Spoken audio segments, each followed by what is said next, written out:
All right, so I'm gonna do a quick review of what we did last night.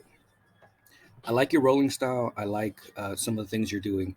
I want you to be heavier, and I want you to uh, suck up space between you and your opponent. Um, so we start here.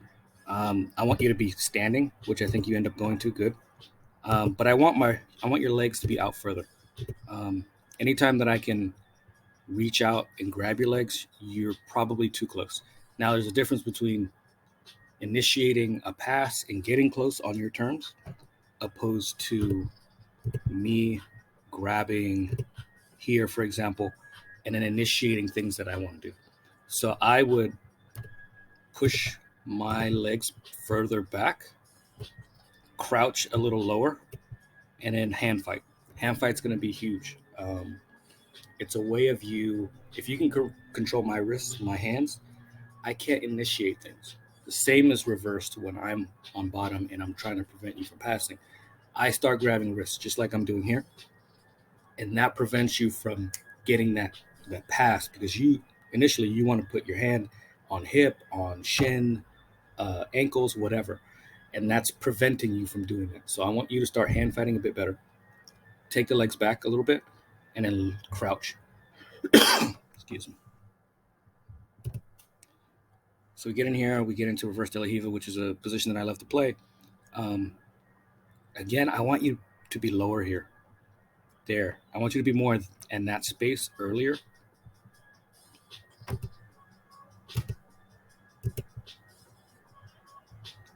So here, I want you to be heavy. There's a way of pressing this knee down from a little bit earlier, and then it negates some of my movement. Then you can start to cut in for the knee. It'll make it a little bit easier for you. So you end up coming in.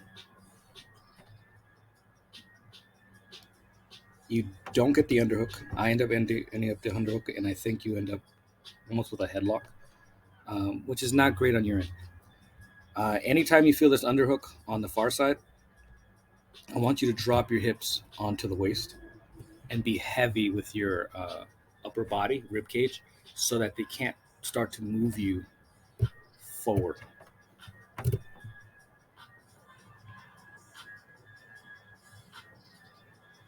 So transition. Again, there's a lot of space. When you step over, I'm able to get my shin in place, and I'm starting to start to build a guard again. Limit some of that space. Drop your hips a little lower.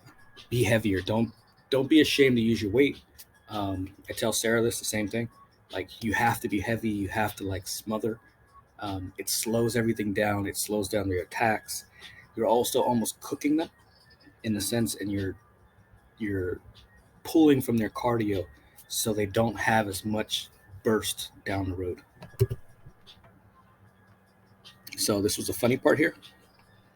I sweep, you get back up, and then I sweep you again. That's just me being silly.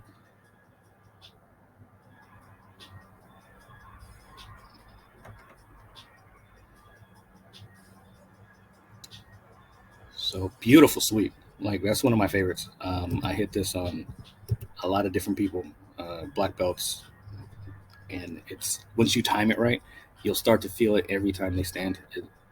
Keep doing it.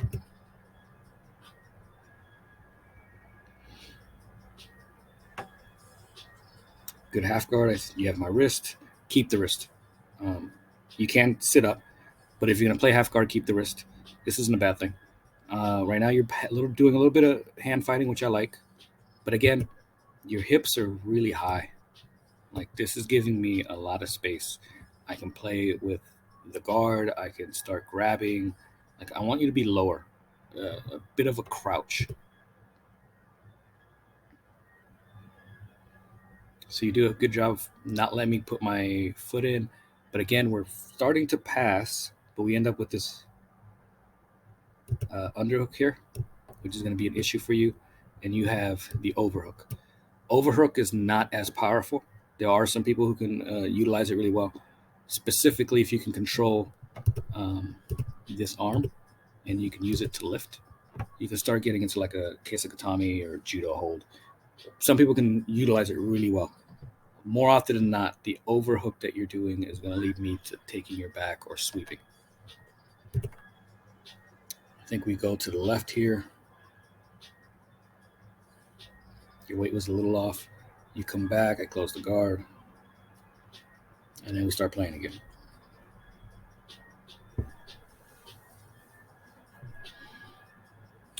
Good job getting the elbow back.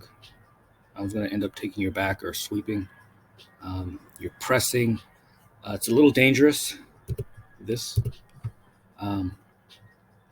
It leads into the triangle, and if you're not quite aware, your timing might be off.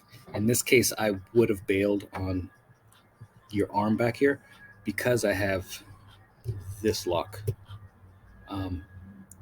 That means that both of your arms are kind of tied up. You're going to have to make a choice.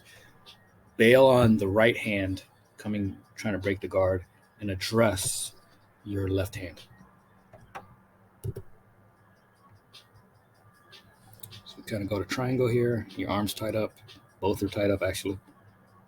You did a really good job of holding it and maintaining a decent base where I didn't take you over.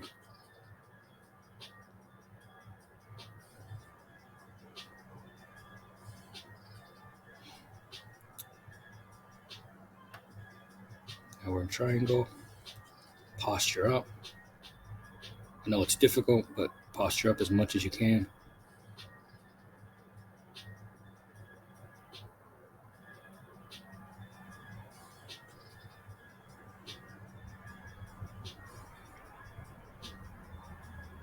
A little bit more weight. Good.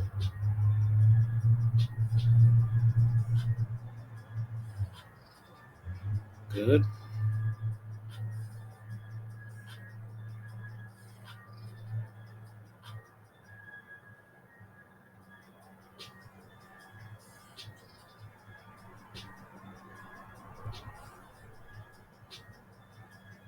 Stay on top. Now we're in quarter guard. I would bring this leg back so you have a better base and I'm not swinging under you.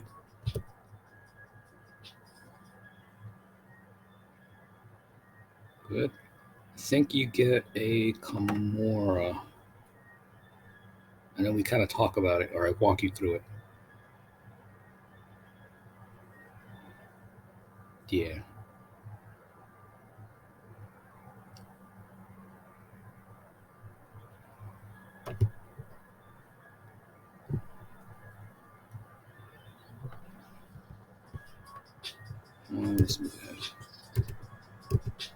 Good.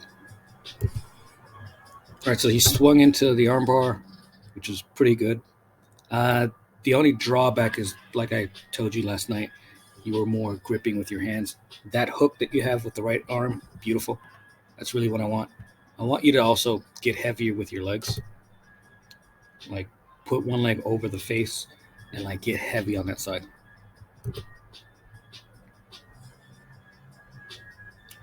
You should also be pushing this heel down to break my posture.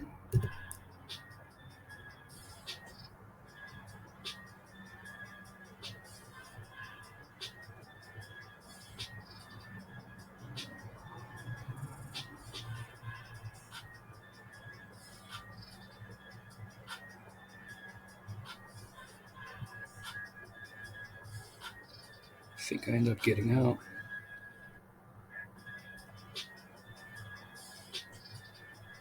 Hand fight. Good. Drop that weight a little bit. This is good. This is good. Uncomfortable.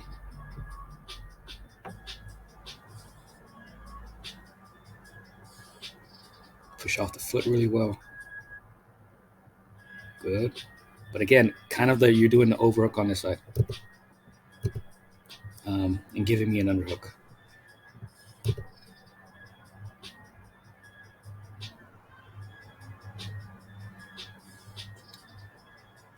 Kind of escape here. You almost take the back.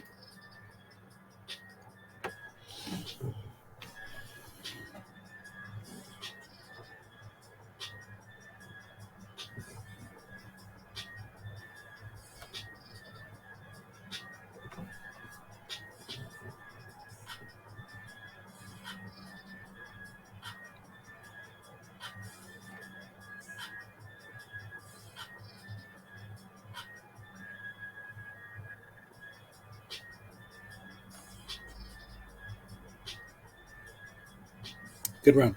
Um, if there's anything that I would suggest is when you pass, get the legs back a little bit so that I can't grab and hook. Hand fight more, and I want to see you applying pressure. Pressure is going to be a huge advantage for you when you're on top. For anyone really, like Brent, he's tiny. He was there last night. Blue belt, bearded, looks like a child. Um, he's developed a really heavy uh, style of passing and top control that I am starting to envy when it comes to the other students in that level. It's going to create more for you. It's going to be able to allow you to slow things down a little bit more. Your passing is going to get crisper. So work on getting the feedback, hand fighting, and pressure. Don't feel obligated to necessarily be nice to your opponents, specifically if they are um, blue or higher or just bigger. Apply that weight. I would say test it on white belts. Start using your rib cage, your hips, and just like feel where that center of gravity is. Start looking at their face. They'll start to like grunt and grimace, and that's when you know, okay, this is where I need to be, and just kind of play with it. It's going to be a huge development for your game. All right, thank you.